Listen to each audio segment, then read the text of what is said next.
Never before or after 9/11 have steel frame towers collapsed due to fire. In 2005, there was a fearsome conflagration in Madrid. A skyscraper went up in flames. It was a huge torch that kept burning for 20 hours. 20 consecutive hours. But in the end, the load-bearing structure remained intact. The skyscraper did not fall down.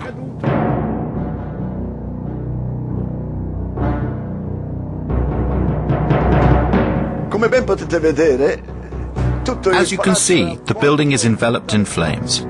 This skyscraper was not yet complete. It was still under construction. Nevertheless, it remained standing.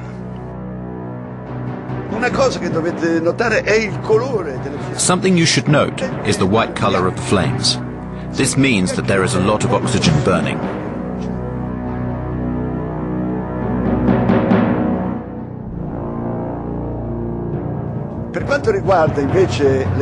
If you look at the flames coming from the two towers in New York, we can see instead that the flames are dark red and the smoke is black. The fires that were burning in these towers was a dark gray, a heavy, almost black gray smoke coming off. This implies an oxygen-starved fire. Nevertheless, 55 minutes later, the whole tower collapses.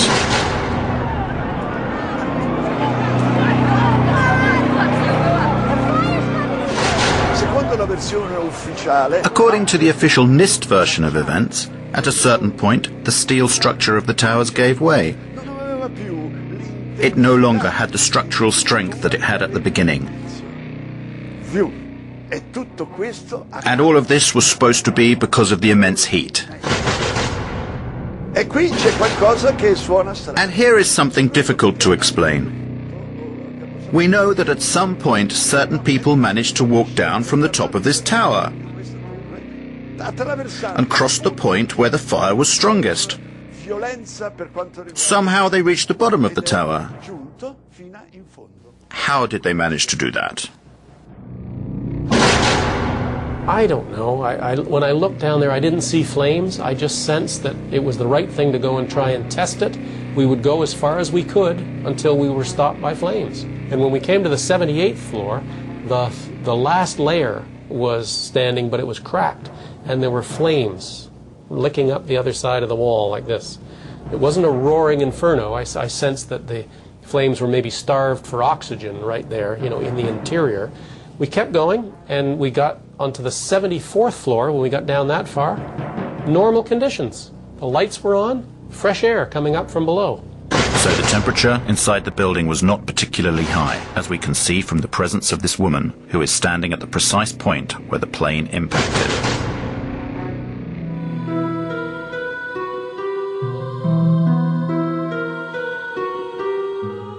In order to verify the way the buildings collapsed and how the heat had affected the steel, NIST commissioned numerous tests, some of which were conducted by a company called Underwriters Labs.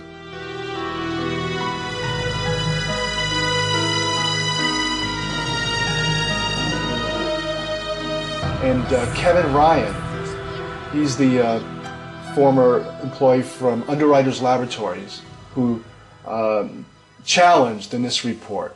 And he went public with it. And within a week, he was fired from his job. We did test the floor models in August of 2004.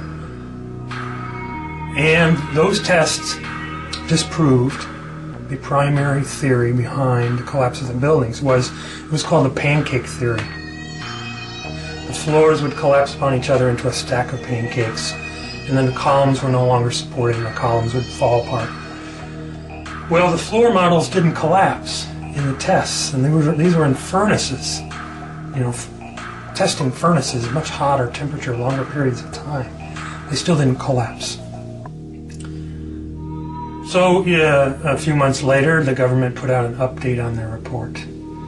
And they stated not only that the floors did not collapse, but they had done tests on the few samples they had saved from the fire zones.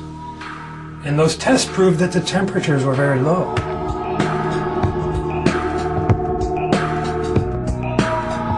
temperatures were not hot enough to even soften steel. And yet, they're coming out with a summary statement that says that's what actually did happen, that the floors did collapse and the steel did soften.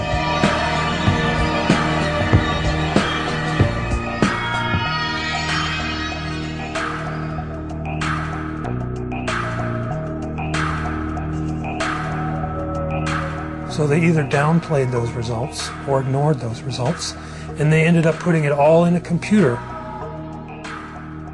Thanks to computers, NIST managed to straighten this problem out, and the old pancake theory was replaced by the inward bowing theory. According to the Institute, the heat weakened the floors, which started to curve downwards. The external walls of the towers also curved inwards until they could no longer bear the weight of the structures above, causing the towers to collapse. Their final theory is almost entirely computer-based. And the computer itself is not really accessible. They haven't given it to us to examine. After having investigated it more over the last year and a half, I found that yes, they did contradict their test results, but additionally they also did manipulate the test parameters. They doubled one thing, they cut something else in half. For example, their story says that aircraft combustibles were at 13 tons in the aircraft cabin. The FAA says it's more like an average of 6.5 tons. It's double. So they double it. They double the time that their computer model exposes columns to fire, 90 minutes instead of what we know is 45 or 50 minutes in both of the buildings, actually. And they double it. They cut something else in half. And they double it. One of the things that particularly struck me was the incredible speed with which the towers came down. There was something truly inexplicable about the speed of the collapse.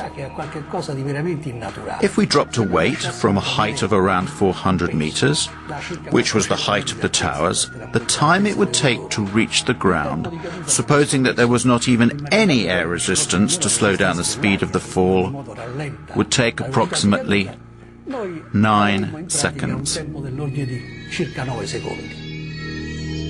took about 8 or 10 seconds for the whole tower just to go straight down. The impact was at about 2/3 of the way up the tower.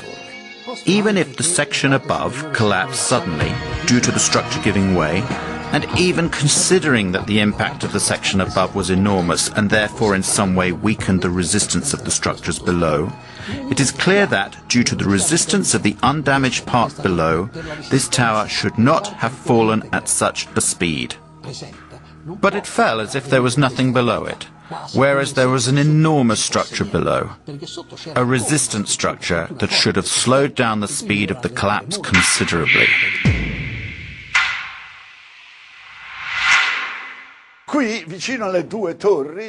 Here, close to the two towers, there was another large tower, which was hit by the debris from the tower that collapsed.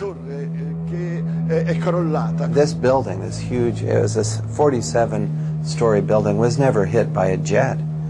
And yet it came down that same day, but 7 hours after the last tower fell, 7 hours later.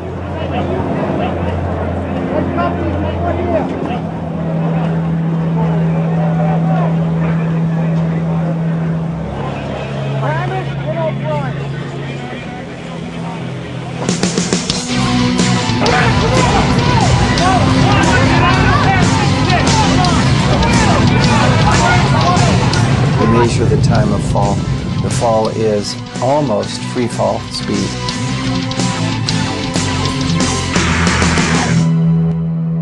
The collapse of the North Tower inflicts some damage to Building 7, causing fires to ignite on a few floors. Even the official version admits that fire has a low probability of causing the collapse. But why does total collapse take place? And why does it occur at free fall speed?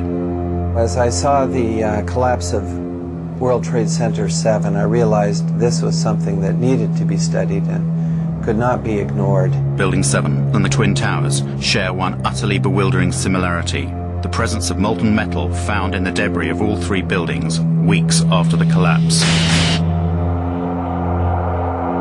Is this molten metal that we have now studied at length that came from these buildings and existed then in pools underneath the rubble of all three skyscrapers, both towers and Building 7. A metallographic analysis was conducted by a specialized institute that examined the structure of a girder taken from ground zero. Quando sono state sfilate queste travi, la parte che era sotto le macerie pare. When these girders were extracted from under the rubble, it seems as if parts of them had melted. This is totally inexplicable because the temperatures reached by the fires could only have been 800 degrees at the most. To melt a steel girder, you have to reach temperatures of around 1600 degrees. How could this be?